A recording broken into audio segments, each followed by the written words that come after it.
had a good amount of money. It was your phone.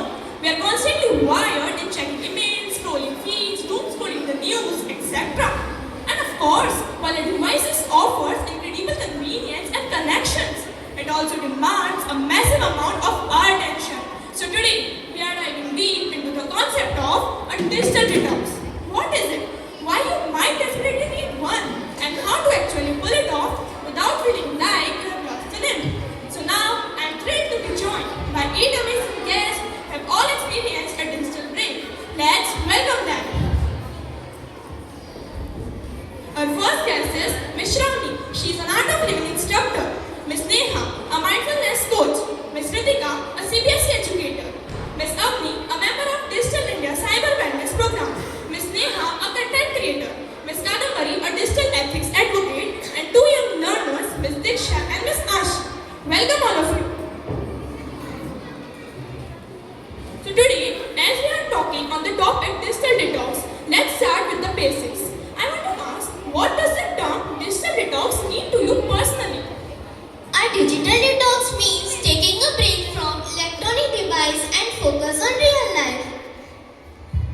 A break from screen and internet to focus on real life experiences. Yes, you both are correct. A digital detox means taking a deliberate break from digital devices. Now let's go deep into the topic. My first question is from Ms. Shravani. So Shravani, I want to ask, how does spirituality guide us to balance a real and digital life? That's a beautiful question. Spirituality teaches us awareness and presence. When you're spiritually connected, you become more conscious about how and why we use technology instead of using it automatically. For an example, one of my students, Arjun, used to spend almost 6 to 7 hours of his entire day online.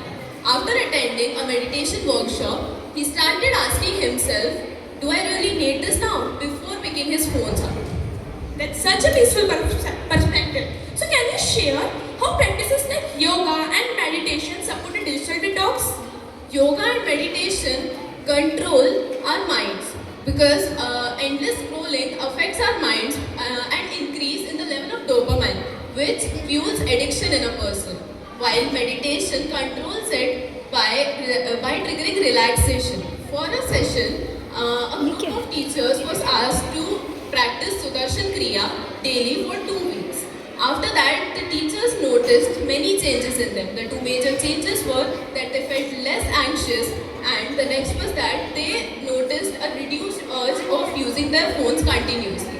That's the thing.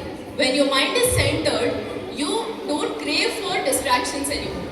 That's so true, Shravani. Thank you for your views. Now let's come towards our next expert, Dr. Neha. Neha, many people say social media increases their anxiety and FOMO, the fear of missing out. How does mindfulness help with that? Mindfulness helps us to accept the present moment and focus on being rather than scrolling. Practices like short meditation or deep breathing before bed calms the mind and reduces the urge to check messages late night. By this, people start feeling calmer, less anxious, and more content. That's great, Neha. And Neha, screens are known to affect sleep too. Is that right? Yes, constant screen use overstimulates the brain. Mindfulness practices like mindful breathing, journaling, or gratitude exercises before bed helps in relaxing mind, improve focus, and promote better sleep. It's a healthier way to end the day than endless scrolling. That's impressive. Thank you, Neha. Now let's move towards our CBSE educator, Ms. Ritika. Thank you. It's wonderful to be here and discuss most important issue that affects teachers and students today. Exactly, Ritika. So, Ritika, let's start with something every teacher notices. How does excessive screen time affect students' learning and attention span? That's a great starting point. Excessive screen time has definitely shortened students' attention spans. Many students struggle to focus more than 10 to 15 minutes at a stretch.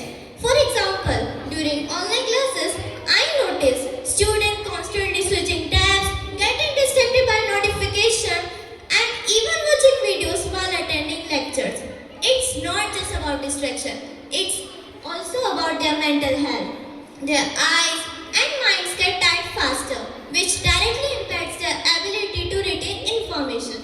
Yes, That's something even parents talk about. So Ritika, can you tell how can schools integrate digital wellness into the curriculum itself? School can start small but meaningful. For instance, they can introduce digital wellness period for once a week. So that students could discuss about screen habit, learning time management, and practice mindfulness. In my school, we have introduced screen-free Friday. No digital assignments that day. On that day, students do writing, drawing, playing outdoor games, and the results had been so amazing. I love that idea. It will really help students. So if we are talking about students, let's come towards our young learners, Miss Diksha and Miss Ashi.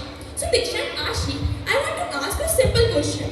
How often do you feel that you should take a break from your phone? Honestly, quite often. During exams, I had realized that I had watched phone so much that affect my focus. So I had thought to take a break from my phone. Same here. For me, I urge to check more updates on.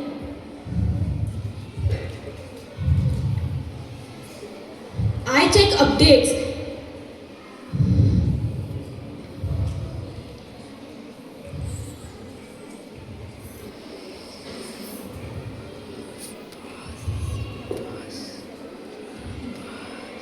I check updates regularly so that I can do online. I check daily online updates and make it less that I can not be addicted. That's impressive. Thank you for your views. Now let's move towards Amni, a member of Digital India Cyber Wellness Program. Thank you so much, Ananya. It's a pleasure to join you and talk about how to make a digital world safe and more balanced for everyone. Thank you, Kamini, for coming here. I want to ask that what initiatives has the government launched to promote digital well-being? That's a great question. Under Digital World, government has launched many programs to promote online safety, like Cyber Swachhta Kendra helps to remove virus. The Cyber Dose provides safety tips, and IESA trains students and teachers to use internet safely. This program helps children to avoid cyberbullying and online scams. That's impressive, Avni. It shows how much efforts are going on to make India digitally safe. Now let's move towards a content creator, Ms. Sneha. Sneha, as a content creator, have you ever taken a proper break from social media and what did you learn from it? Yes, actually during my last year's exam season, I took a full 3-week break. At first, it was tough. I kept reaching for my phone every few minutes. But after a week, I felt calmer and more focused. I learned that we don't really miss the apps, we miss the habit. Once I returned, I started using social media more intentionally, like 30 minutes twice a day, instead of mindless scrolling. That's great, Sneha. Thank you for your views. Now let's move towards the last and final guest, Ms. Kadambari, a digital ethics advocate. So Kadambari, what does the ethical use of technology mean in today's world? So, ethical use of technology means using our devices and online platforms respectfully, responsibly, and honestly. For example, not forwarding fake news, respecting others' privacy, and thinking before posting something online. For example, let us say a student finds a funny photo of a classmate and shares it in the group without permission.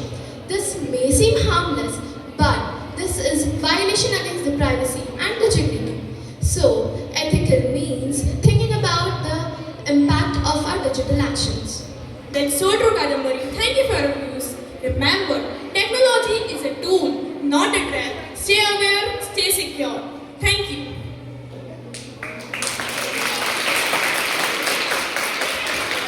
Well, so that's a wrap on today's episode on digital detox. And if you're still scrolling through notifications, consider this your friendly reminder to take a deep breath, put your phone down, and maybe go outside.